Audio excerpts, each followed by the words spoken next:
From the twisted realm of science and the darkest pits of reason comes chilling tales of godlessness.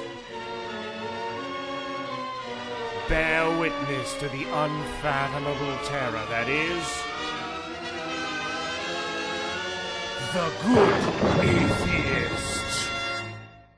Atheist. The official queer correspondent for the Good Atheist. It's all about labels with me. Queer Eye for the Atheist Guy. Brought to you by Jeff Jones. I think Gaytheist was already taken. Yeah, it was. I think it was taken. Probably. Bastards. So if you're joining us, that means that you are now officially patrons of the show. So your gift is the presence of Jeff. We who came over and we decided we were going to watch a movie together because I thought he could give me probably the best perspective on this movie. It's called A Jihad for Love. It's basically, well, there was a sticker right there. It's hard to read. There was a sticker over it. It was a memorable experience. Yeah, it was memorable. So yeah, this is basically a story of gay Muslims, and as you can guess, it doesn't reconcile well. No, there have been better or more compatible things before. Yes, it's like trying to mix peanut butter and spaghetti. I think the Capulets and the Montagues got along better. Yeah, they had a little bit less feuding Just going a little on. bit, yeah. Yeah, so I decided Jeff would be the perfect person to ask, or just to watch it with, because I wanted to see sort of his reaction, which is not too encouraging when halfway through he starts playing with his iPhone. So why don't you tell us a little bit about this iPhone then? Do you like your new iPhone? It's gadgety. It's gadgety. Gadgety. It's gadgety. It's a brand. It's a gadgety phone. No, the phone is fun, but no, I would think that this movie would be good for someone to watch who doesn't already have somewhat of an. I mean, if you've studied world religions, especially from like the repercussions of religion or views on certain issues. And I mean I'm an atheist and I'm gay, so a lot of my books are religion and gays and religion. Gays and religion. Well, they're the only ones that have anything interesting to talk about in terms of conflicting views. If you're telling yourself, well, there is no God, a biological being that enjoys a similarly sexed biological being, and then you're like, that's not a very complicated thing to understand. Yeah, I don't have any troubles with that. No, but if you are religious, I mean, particularly the old monotheistic religions from Middle East, that changes things up a bit, I'm guessing. Oh yeah, no, for sure. I mean, that's the thing. I would actually recommend this to someone who doesn't follow, who doesn't have an interest in religion so much that they research it themselves. Like, it's a good. It didn't tell me anything I didn't already know. Or couldn't piece together. I mean, you already know what the situation like, what the mentality is, so you already have that feeling. But I would guess that if I was a person sitting in my living room who had no real concept of what the fuck happens in, say, Iran or Egypt, you pop this DVD in and all of a sudden you're like, what the fuck? Yeah, 100 lashes in under an hour, I believe, was one of the... And, or there was this one scene, it was so crazy, where they had rounded up a bunch of guys at a party, and they were all in this giant cage. This was in Egypt. And they all had these masks, and they couldn't even hear. The guy was just the judge who was sitting really far away was talking in a normal voice, and nobody could hear what was being said about them. What their punishment was. There was a defense. What defense? A defense? Well, that's it. I mean, you were in a house of gay sex. Yeah, there is no defending that. And if you needed to hear me, it's only because you forgot what you were doing because you were high on drugs. I mean, I don't know. I guess they probably have that same attitude. Nobody wants. They're sinners. That's Well, have you most conservative attitudes about homosexuality to be about as enlightened as views on drug use? Yeah, saying, well, drugs make people. What do you know? You're crazy. You clearly have insanity, a psychological problem. You smoke the loco weed, and therefore you're a loco. You're crazy and a junkie. Now, come with me and have a drink of alcohol and let's talk. We'll discuss it at the bar. Yeah, I don't have a drug problem. Let's go talk about that at the bar. So it's I guess it's kind of like a funny dichotomy. I mean, like here's my question. Now I want you to put this in frame of mind because just for those of you who don't know Jeff's story by now, is that you used to be very religious. Oh, very, very religious. Very, yeah, well. For how long would you say you'd be kind of religious? Because first he turns into an atheist, then he turns into a sinner. Then I turn gay. This is what happens when you become an Seriously, atheist. I abandoned God for sodomy. For sodomy. Damn. It was just a natural progression. It was. Well, you don't have any morals. I'm I'm ethicless. In fact, I'm going to steal this microphone at the end of the recording. Uh-oh. No, you're not, you thieving atheist fag. No! You're not going to get away with that. Oh, I will. I'll put it somewhere you won't. You won't reach for that phone. That iPhone. I'm still on it. You're still thinking about the phone? I'm still thinking of the phone. Just ask me about the phone.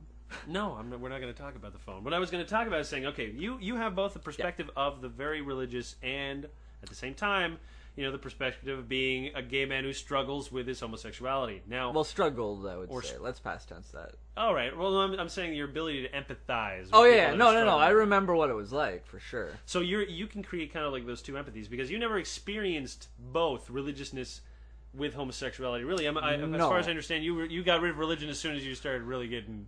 The sexuality button got turned on? Well, basically I was agnostic. I was brought up Protestant, but very, very religious household, and especially views on sex were very, really conservative. Let's just say they made the Puritans kind of look like they were rock and roll. No, it's like, they were sex was bad. Okay. Okay. Sex is bad. So, growing up, I mean, that alone messed with my head until high school, middle of high school at least, and then I stopped being really. I went from Protestant to agnostic probably in the late 90s, probably 97. Cue the music. No, I'm actually thinking with the release of release of Marilyn Manson's Antichrist Superstar, I started. Was it that actually kind of made you agnostic? I don't know if it was that really, but I do remember when I started listening to that and Heresy by Nine Inch Nails, I was like, hey, these are actually I didn't, So the music started. It kind of it started. I didn't I wasn't like, hey, he's cool. He's the Antichrist, yeah. But it was more like. You identified with his music, and then his worldview becomes apparent to you later, and you're saying, well, if he holds that worldview, then maybe I'd like to find out about that because it's someone who's like me. Yeah, exactly. So but I wasn't willing to give up on someone up there likes me kind of thing. Yeah. So I was an agnostic until actually just we started talking. You and I started talking about religion in 3 years ago. Well, when was it? When I started? It was probably about 2006, maybe. Yeah, 2006. So it was right when you started launching this site, actually, or no? Was it? It was before. I converted you to atheist. Well, not really. I did with my family members and other people. It's I even think that the reason my cousins are atheists is because they listen to my show. Well, and I've sapped God from them. I'm so sorry, Jeff. It's okay. It's sorry. okay. No, it's okay. No, dude. Calm down. It's okay. It'll be all right. No. Well, the thing is I just realized that I was agnostic in the sense that I just didn't want to commit to that there wasn't one. But I mean, my beliefs were that he didn't really interfere in anything, or he was there, but he didn't do anything. It just seemed, it was sort of a security blanket, I guess. Well, it's exactly. You know what I told my sister? What kind of is the thing that twisted the from going from agnostic to atheist? I know exactly the sentence that I told her, and it basically said, "Well, if you're not convinced by now." Yeah. You think you're going to be convinced tomorrow? Yeah, there's not... And she was like, wait a minute, no, I've never been convinced. Why do I keep thinking I'm waiting to be convinced when I'm really not convinced? Yeah, it's pretty obvious to me. Because it was a question. I'm like, could you be convinced tomorrow? No. Okay. Guess what? Pretty much the same thing. I'm just like, stop sitting. You're just sitting on the fence. It's like, you know how you feel about the situation. Yeah, but I still have to say this, when I became just let not say converting to atheism, but becoming an atheist or abandoning theistic ideas. There we go. Yes, that it's not like it undid everything. I mean, I still and that's where the internalized homophobia kicks in, because I was there was a bit of overlap. I only really started being sexually attracted to guys when I was 20, maybe 21. So there was a huge period of time. A huge period of confusion. 7 years. I don't know. Well, no, but before you started being attracted to guys, was there a period of just weird confusion where Well, everything what- kind of melds. I into could never, because I never, I was brought up thinking that porn was bad, so I never looked at it, Okay. like ever. So you desexualized. So I didn't realize that I liked looking at guys or whatever. I mean, I knew in high school in the guys' locker room that I would notice if a guy wasn't wearing a shirt. That's the only thing I would Ding! I would pick up That's on. an evolutionary kind of pull, saying like, "Look over there." Everybody. Exactly. No, I'd pick it up like all the time. It would be my like if there was one guy without a shirt in a crowd, You could pick him out. I would zero in. I would zero in on him. I'd be like, that guy's not wearing a shirt. Actually, before you go on, there was one thing I wanted to segue, which I think is a good way to understand if you try to kind of put yourself in the mentality of how is a guy who's gay different from a regular guy? Well, consider this: that for them, they think just about as much about sex as you do, but with dudes. So of course they're just like guys. Hello. Yeah. No. Like if you don't know how to act around them, just figure out that a guy will be able to pick out another naked guy immediately in a crowd, just the same way that you'd be able to pick out free boobs in a crowd. Yeah, It's just that simple. Like That's your it. eyes gravitate to free boobs. It's the same way, except Yeah. for the guy likes a different gender. Yeah. Apart from that, he's Pretty exactly much. like you do. Pretty much. But yeah. So for the time, I just thought because of my upbringing that I wasn't sexually attracted to women because it was wrong. Because I shouldn't think of women like that. Because that's just Oh, bad. all right. That's Yes, just, I actually remember this I conversation actually I've had. think if you go back to the very first podcast that I was in, Yeah. I was still in the closet, and I think I was saying that I couldn't. I'm struggling trying to find it. Holy shit! Are you saying that we have? You have We pre-closet, have Jeff, and pre-closet- post-closet. Holy I think. shit. Let's look at it afterwards. Go back to like Yeah. one of your first. I think it's the Hell House one, the one we did for October. Yes, that's like right. I think that's the one. I bet I make a mention of having trouble being well, attracted the to podcast women. has been around for longer than you've been out of the closet. Yeah. So, So if you were part of any of the early episodes, yeah, ladies and no, gentlemen, you can witnessed two hear different Jeffs. you can hear a glimpse of straight. Although it's pretty funny because I don't like. I remember. Have you heard things of yourself or what you said since you kind of went over the Not the other side? heard, but when I was cleaning out my house, when I was moving, I found an old journal, and I was flipping through the pages, and there was all this depressed writing, and I'm like, I don't recognize this person. Who's this like, man? yeah, I'm like, good lord, what a sad sack this guy is. Jesus Christ. Well, how do you think I felt? You were Oh a my sad god, sack. no kidding, man. How do you tolerated me? I would have fucking kicked myself. Well, I mean, you have to consider the fact that. Oh man.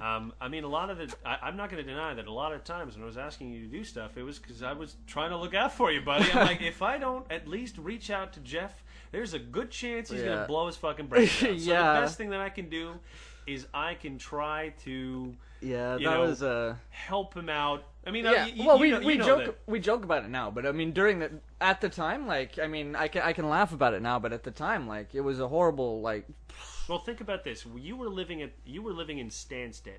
Yeah. Right? I reached out to you and said, move to Montreal, and I let you stay at my Yeah. place for free in order for you to be able to make a life in Montreal. Now, if I owe hadn't him done that, everything. if I, I owe you everything, man. Jeez, it really is sounding like that. It's Show. I feel seriously, like it's I'm like- rubbing it in your face or something. I'm Seriously, sorry. maybe I should be worshiping you. I'm sorry. I'm like, I have been present I at all saved his you. major fucking life things. Moving to Montreal, becoming an atheist, and helping him. You were fucking out of the actually the I'm like, first. kind of focal point of you all were- of these changes. You were actually the first real person I had told. Yep. So That was a fun time. I remember you thought I was dying. Yeah, well, actually, it's funny because the joke that I mentioned right before was well, did you dream about some guy last night? Because we used to have a lot of conversations, Yeah. or lots of gay jokes. Now, I think people can at least recognize that I have a sense of humor about it, and I don't say it because I'm Yeah. prejudiced in any way, but I have to admit that there's still a part of me that's still slightly uncomfortable about it. And that's why I joke about it. It's the best way to deal with it, Yeah. and it's never it's never in a way that's cruel. Anyways, No. I mean, if I said any of these jokes to you right now, you know that there's no Yeah, cruelty or that's spite well. behind it. There's always a way to tell anyway. Like I mean, if it's like Yeah, you get your gut. You know, your gut. You're saying like, "Hey, hold on a second. Yeah. That wasn't. That It's was like a more, racist That joke. was more scathing. Yeah, it's like a than racist joke. Funny. You can tell a difference between a racist joke from someone who's not racist and with someone who is. Pretty And much. the guy I mean- who is the one who's laughing way too freaking hard at Yeah. one that's not funny at Yeah, all. exactly. So you're like, oh god. I have to get out of here. But so yeah, what are we talking about? We were talking about the hilarity that the fact that I tried to take you under my wing, buddy, and I know that it sounds very fucking egotistical, but a little gay. And a little gay. And a little gay. My original intent was just because, like, you were pretty damn depressed, dude. Well, you know, I you're figured trying if you stayed in Stansted, I'm like, this man will fucking kill himself. And yeah, it's like he's gonna be one of those sad dudes. I came close at least twice that I can think of. Anyway. I think what's interesting about and this is why every person should try to live in a city at least once. Yeah, because a city is a different when place. you start to realize that, like, especially like, well, we're in Montreal. Like, yeah, they know where we live. Okay, well, like, they know where we live. Well, I don't know. But yeah, Montreal, for example, so diverse. Like, you go into this city and it's like, wow, there's every different type of person is there. You know, it's not like, because if you're in a small town, everyone is the same. And if the person who's not the same is going to stick out like a sore thumb, but everybody is different in Montreal, so everybody sticks out, but not really. Yep. So, well, here's the reason why I think it's important, because a city has at least enough individuals. Like, you need to go somewhere where the population, the diversity is great enough that you can see how different people live. And, you know, that's the reason that I wanted you to come to Montreal, is the fact of the matter is, to find yourself, you need to find others that live the way you want to live. Yeah. And then you're like, wow, how do you do it? Yeah. How do you live this way? I want to live this way. And you will find your way. A lot of people, sometimes, you know, they get scared because whenever you put yourself in a position that is, you know, that can change and alter your life, there are dangers that are associated. Yeah. It's not the safest thing. But people, life isn't safe. You're just as likely to fucking choke on a ham sandwich while living in the country, being miles away from the nearest hospital, than from getting, you know, even stabbed in an alley, but 5 minutes away from a hospital where there are, you know, dozens of witnesses. I'm like, you can get stabbed anywhere. The difference is, of course, you want to be one where there's a greater population that can help you. Because in general, even if you get attacked, that's the minority of people. There'll be people trying to help you. yeah. Hell's yeah, I want to live in a city, because in the country everybody might be out to kill you. And you know, there's definitely probably some place in the country where you come out to be gay or you're a different color and everybody's against you. There ain't no one coming to rescue you. You think the city's dangerous? The country is dangerous, and the country was a dangerous place for you. Unbeknownst to me, it was much more dangerous than I could have ever fucking imagined. Yeah, wow, sheesh. I had no idea until the internet. I was like, well, the internet would have come to Stansted eventually too. Yeah, my mom would have never got it though. No. Oh, the devil communication. No. It's just she wouldn't want it tying up her phone. We wouldn't have got high speed. She wouldn't pay for another one. She'd just be like, no, we'll use the dial up, and you can use it when I'm not on the phone. It would have been enough, man. Yeah, it's the internet. You need 15 minutes on it. Oh yeah, and you'll discover I'll untold treasures of porn. Right click, save as. Mom will never look. It's a folder called it's a folder called Tempto or something like that. She won't even put it together. It's a folder called virus. Yes. Bad thing. Bad thing. Bad file. I didn't open a bad file, did I?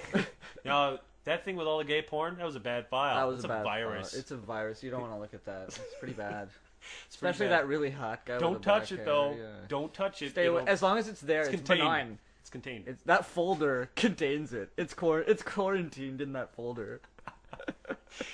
But yeah. Okay, kids. Now we just taught you how to hide your gay porn. Yeah, exactly. That's how you do it, and you'll want to erase your cookies when you close browsing.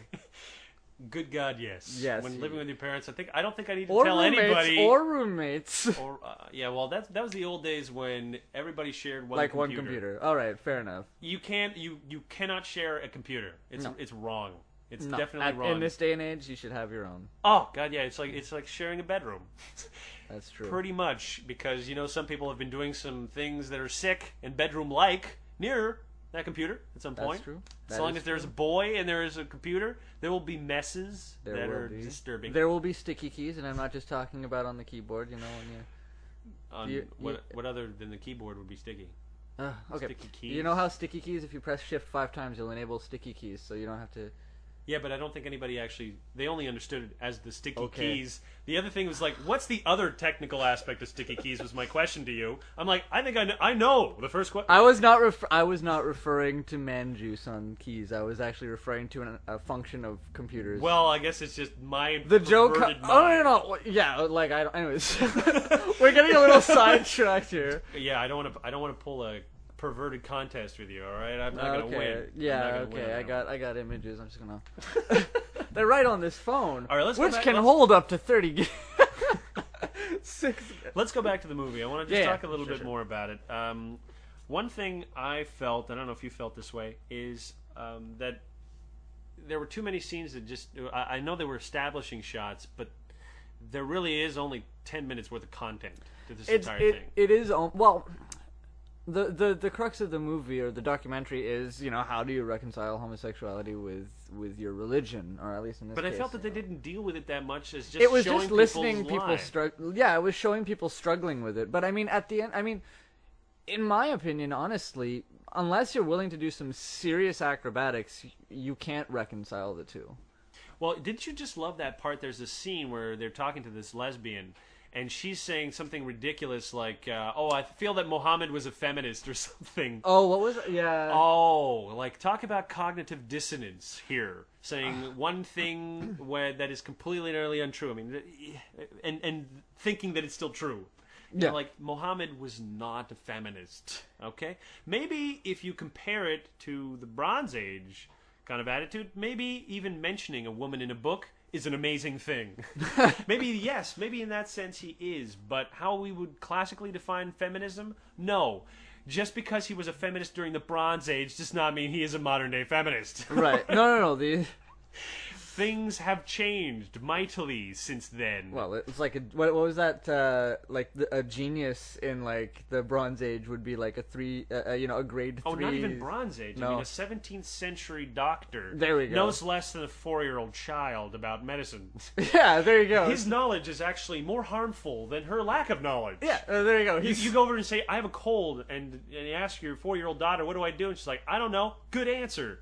Bad answer? Take these cyanide tablets. You laugh, but that's what they give you. You know what was the safest medical profession? Or the safest doctor to call? It was those quack fucking homeopathy dudes. Just they 'cause just it gave you wasn't- water. They just gave you water. Everybody else would give you sort of arsenic pills and fucking cyanide. Poison of some capacity. They're like, yeah, I extracted this from a plant, therefore it must be good. No, there are plenty of things extracted from plants that are deadly. It's like, I extracted this black tar from the ground, it must be good. No. Keep it away. Don't put this in my body. There you go. Anyways, what we were talking about, sort of like the reconciliation. It seems... I just love the mental gymnastics. They're really going through the entire thing where they say, well, one person was mentioning... They don't even really broach the subject of, like, could religion, like, do I need the religion? You know what I mean? Like, it doesn't even come... It's just like, how do I do it? And it's always clear, like, if I had to choose one of the two, like... Well, it's because those are the two things that they have that define them, and they're the two things that conflict the most. So Exactly. one of them has to go. Yeah, but they're picking the wrong one. They really, really are. Because here's the thing, and we were talking about this, and we joked. Remember Kathy Griffin? I don't know how many episodes back we talked about it. She won an award, and then she said, everybody comes up here and thanks Jesus. Well, this award Jesus is had my nothing God to do now. with it. It's like, it Yeah. had nothing to do with this. And suck it, Jesus. And everybody Yeah. obviously flipped out. That's why we did a part of a show Yeah. about it. But I was saying that this is the kind of like the witnessing the very first steps of people taking pleasure in saying, I am godless. I've rejected this ideology. And or I'm not just, even just godless. Just I'm not going to rely on not artificial, but I'm not going to rely on spiritual uncertainties to fulfill my life. I'm not going to rely on dogma to try There you to go. dictate what I need to do in my own life. Yeah. Remember there's this one scene, this homosexual guy, I think it's in Egypt, goes to talk to, I guess, what must be an imam. Maybe, Oh, or that I don't know, guy. a wise man, who's sitting down on his crappy bed in his shitty apartment, giving him advice telling him he has a Telling him psychological disorder. telling him all these insane things, and you're telling yourself, look, this is just a crazy guy that lives across the hall from you. Do not listen to this man. Why anyone thinks that just because you put on a little, you're credible dress, you literally dress differently from what other people Right. do. You are dressed comedically. You put a hat on that is just the different height hat. of ridiculousness. Yeah. It has no function other than to make you look like a giant penis. That's my only guess. Anyways, these phallic symbol guys are going around shoving incense in your face. These are the guys that you're supposed to apparently Sorry, listen. giant penis and shoving. I went somewhere completely Shoving and then incense. Well, what a wonderful night here we're having. But you know what I mean? Like, these are not the guys that you should be asking, hey, buddy, I have this very complicated issue that I'm trying to deal with. What is your advice? I have something that an educated man, could not solve on my own. Tell me what to think. I would really like to think differently, and I would like to adopt your thoughts because you are dressed in a comedic manner. You are different. You are the NPC in the video game that I must contact to further the game. If anyone gets that, bravo. Well, probably most of our audience will. I think the people who listen to this podcast essentially are exactly like me, so it's kind of reaching out to people and Dear saying, God, hey, there are more of them? well, yeah, there are more of them. There are apparently a few thousand. Which were enough that they are actually now listening to a podcast that they have paid for. Wow! Like, this is the paid podcast. And you give them me. Wow! I give them you. And you know what? One thing that I do want to give before we wrap up the show, because this will be the end of the show, is the one thing that I wanted to say was that I think it's pretty damn amazing that this is even possible, that you are listening to this right now being a patron of what I'm trying to do. Like, it's still blowing my mind that anybody would actually think that paying me money to just sit down and think that was economically feasible, that a person could say that. It's so hard to get you to talk. I know. You just can't sit me down and get me talking. Yeah. No, you can't.